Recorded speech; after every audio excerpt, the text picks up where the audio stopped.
everyone, I'm Danielle, if you don't know me. Today we are going to be looking at Ryan Dean's initial interview. The footage is from AV News crew.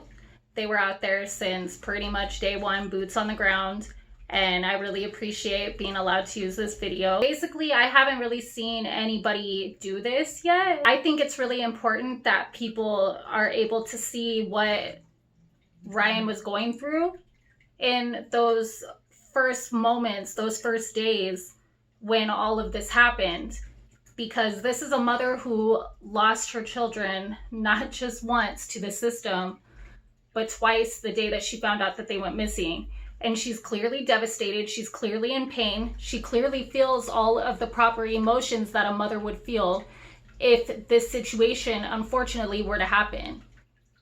Which is, night and day compared to the adoptive monsters. And I'm doing this video 10 months in, but we know that in this 10 months, there's been all kinds of drama, all kinds of rumors, all kinds of false things said about the biological family. So I want to take it back to, day 3, and examine exactly the truth of all of that. And for anybody to watch this and then say that this woman had anything to do with this is a little bit outrageous to me. It seems more than obvious that she's out there because she cares about her children and because she knows nothing of what's going on. So let's get started.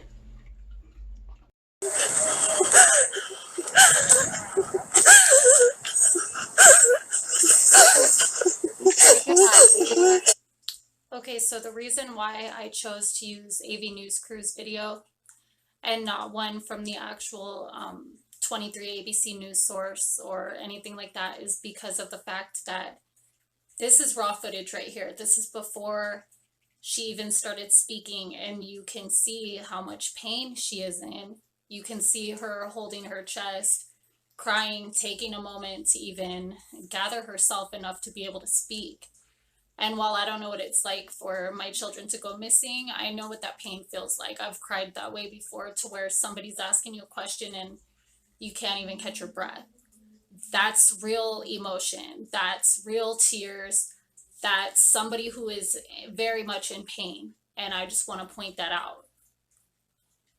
I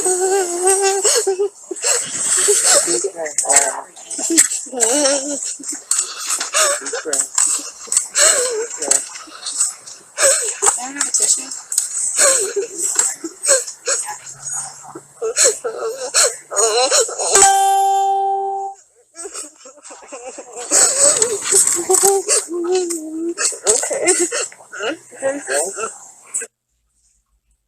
She still can't even speak yet. It's going to go about a minute before she finally catches her breath enough to be able to say something.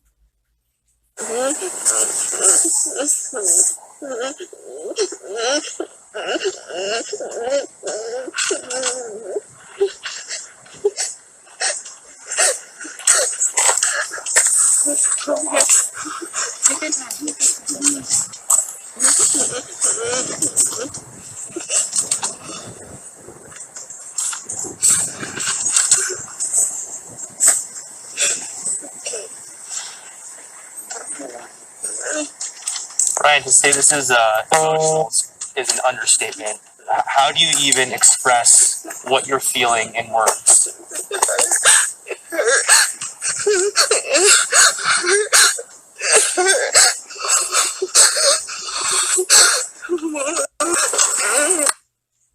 So he says to say that this is emotional is an understatement. How do you feel? And all she can barely try to say is, it hurts. I don't know if anybody else has ever been in a situation where you're just that devastated and, maybe you're grieving somebody or something has happened, you've lost something, to where that's all you can do is just try to grab your heart and try to tell somebody it hurts. And even those words don't fully express what the hurt really feels like. And I can't even imagine to find out that not only have you been traumatized once by losing parental rights of your children, when you know damn well that you never would have hurt them intentionally and done anything to cause them any kind of harm, but then to find out that they're missing from the place that they were put by a judge to be a better option than you, like, man, to think about that, I can only imagine how bad that really hurts her inside.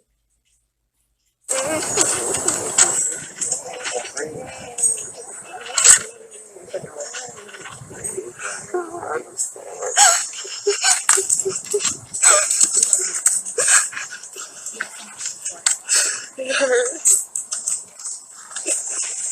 Everything, even before this. I'm not a bad mother. So she says it hurts everything, even before this. I'm not a bad mother. And I do know how that feels, because when my son was 3 years old, the system took him from me, even though it was only because of a fight between his dad and I. And they ended up actually placing him with his dad. And in all my paperwork, it never says once that I hurt my child, because I didn't. It says that my behavior regarding his father places him at risk of harm. And for anybody who knows Ryan's story, we all know that she was railroaded by the system into losing her children, and that the initial accident was ruled as an accident, but by that point in time, and she's already in the system, they don't care. They really don't.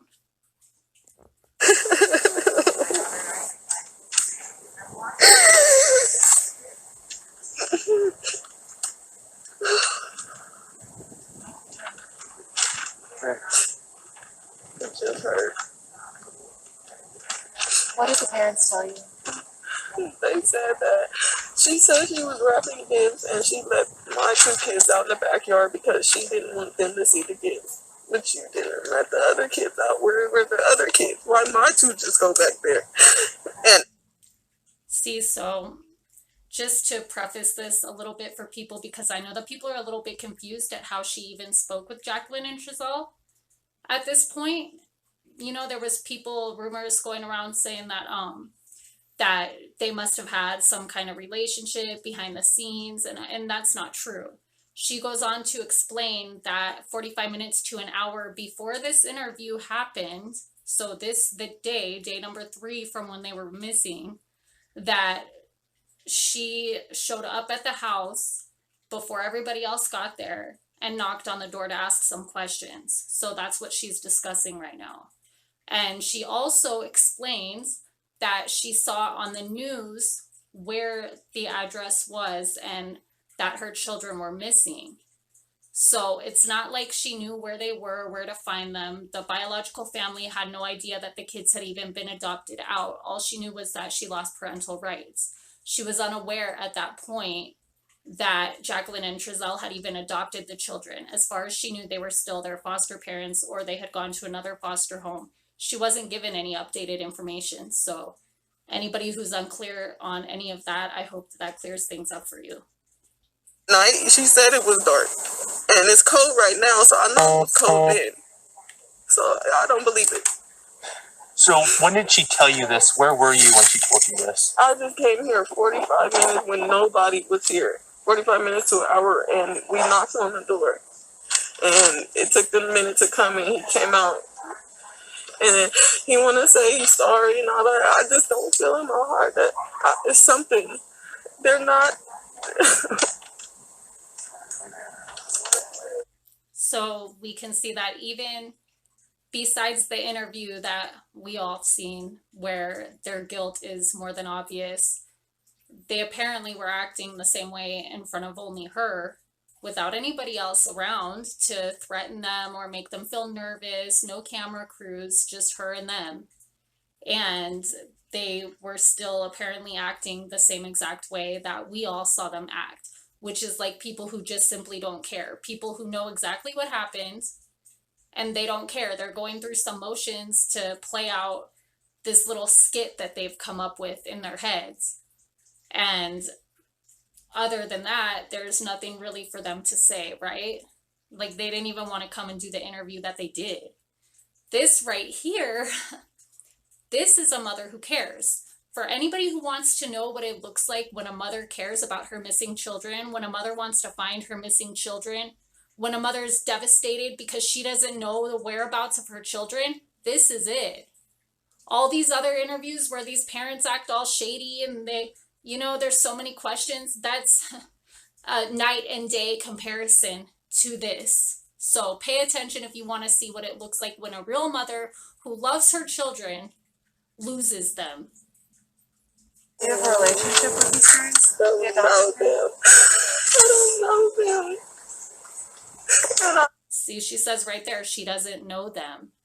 And then she's going to go on right now also to explain that when they got moved from their previous foster home into their care, that they were not cutting their hair, they were not feeding them right, they were skinny, they were unhappy every time that Jacqueline and Giselle would come to pick them up from the visits.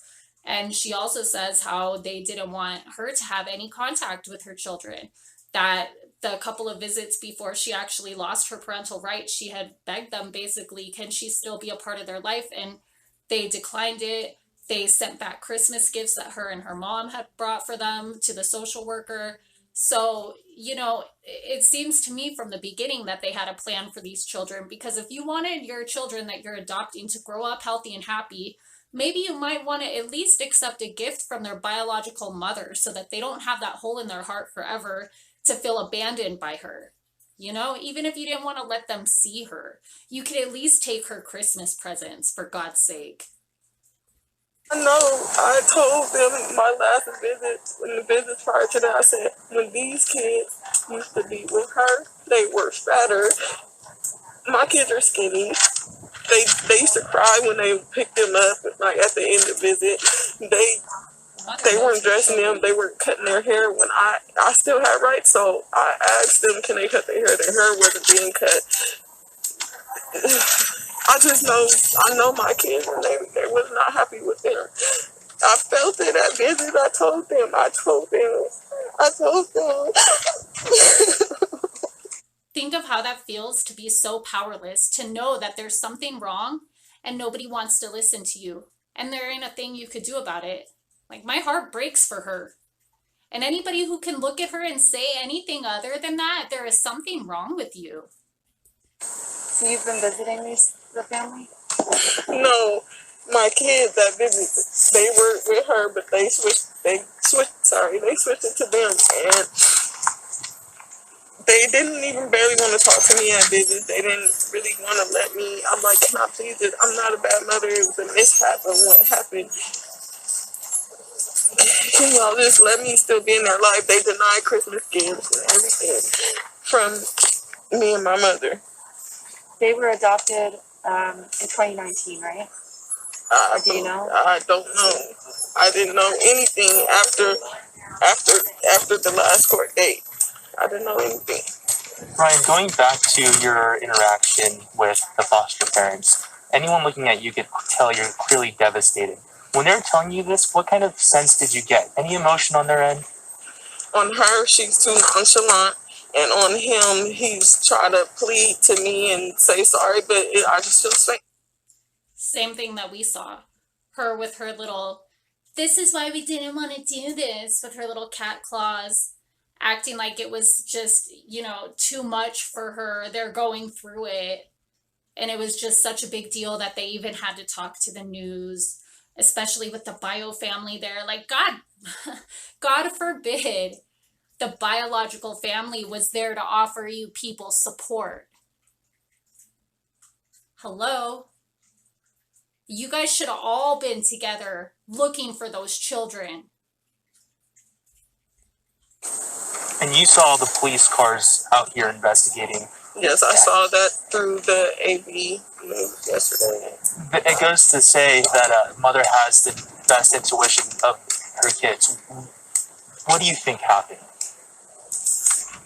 They did something. I feel like they did something, and they know something. They did something, and I feel my kids is somewhere around here. I feel it, and I feel like they're in that house, and I feel like they did something. Now, what I want to point out here is that she says they know something and they did something, and I feel that they're in that house and they did something. Now, this is before anybody knew that those dogs only found the boy's scent inside the house, never outside, never anywhere else. And so now looking back, I find that kind of interesting that her intuition would let her know that they were in the house. You know, that's what she initially, that third day right there that they were missing, that's what she felt in her heart, in her gut. And I mean, who's to say what really happened? I just find it rather interesting that her intuition let her know something was wrong in that house for sure. I really do. So did they tell you they called police for the missing children, or did someone else call? The news said that they reported them missing. I don't know if I trust But you. I don't understand how that barely gets going on at 9 something and they were missing at 5. So what were you doing for 4 hours? So she says right there that the news reported that they had called and reported them missing. And she says at 9 o'clock. So I'm assuming that's on that first day, because she's asking the question, if it happened at 5, how come it's only getting going at 9 o'clock on the news? So I'm assuming that very first night she must have seen something about it at 9 o'clock at night. And that's how they knew where the boys had moved to, and also that they were missing, for anybody who's unclear about how they found out. Looking for them or what? There's people throughout They don't know no one out here, so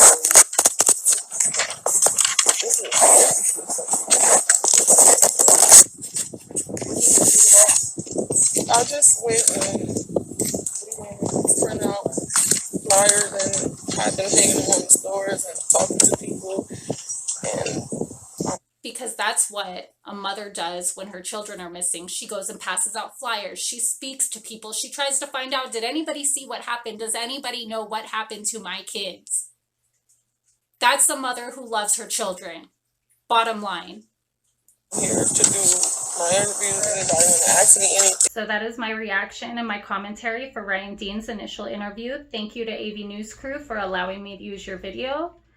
And if anybody has any information on the whereabouts of Cinsere and Classic, aka Orrin and Orson West, or you know what happened to them, maybe you saw something, maybe you didn't think it was that important, but if you know something, please say something. Please call the Secret Witness line at 661-322-4040. We need to bring the boys home.